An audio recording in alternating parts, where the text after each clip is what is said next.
Иң әуәл кәрәк нәмә иман тигән, ахирәт эштәренә инан тигән. Ходай кисер тигән менән эш бөтмәйдер, иман шартын өйрәнмәһә Иван тигән. Икенсе кыйммәт нәмә күңел тигән, күңеле бузык әдәмдән түңел тигән.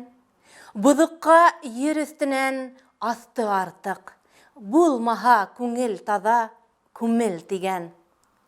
Өченче кыйммәт нәмә акыл тигән. Акылһызда тәүфик ягы такыр тигән.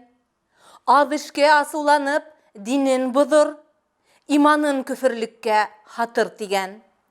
Дүртенче кыйммәт нәмә шөкер тигән. Нигъмәткә шөкерһезлек күфер тигән. Яткан ердән Ходай кисер тигән хурлык, сәбәп эзләп төз юл менән югер тигән. Бишенче кыйммәт нәмә әдәп тигән. Әдәп тигән мөхәббәткә сәбәп тигән. Күферлек әдәплелә тормагандай, әдәпһездә иман тору гаҗәп тигән. Алтынчы кыйммәт нәмә сабыр тигән.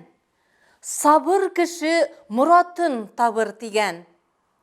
Һәр эштә сабырһыздың төбе хурлык, сабырһызлык башка бәлә халыр тигән. Етенче кыйммәт нәмә ихлас тигән. Ихласһыздың эше кабул булмас тигән. Акыллылар ошо һүзне белһә кирәк. Иман, акыл, әдәп, ихлас, юлдаш тигән. Рәхмәт.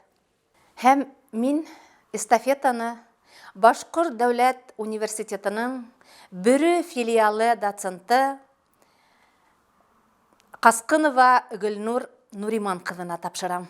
Рәхмәт.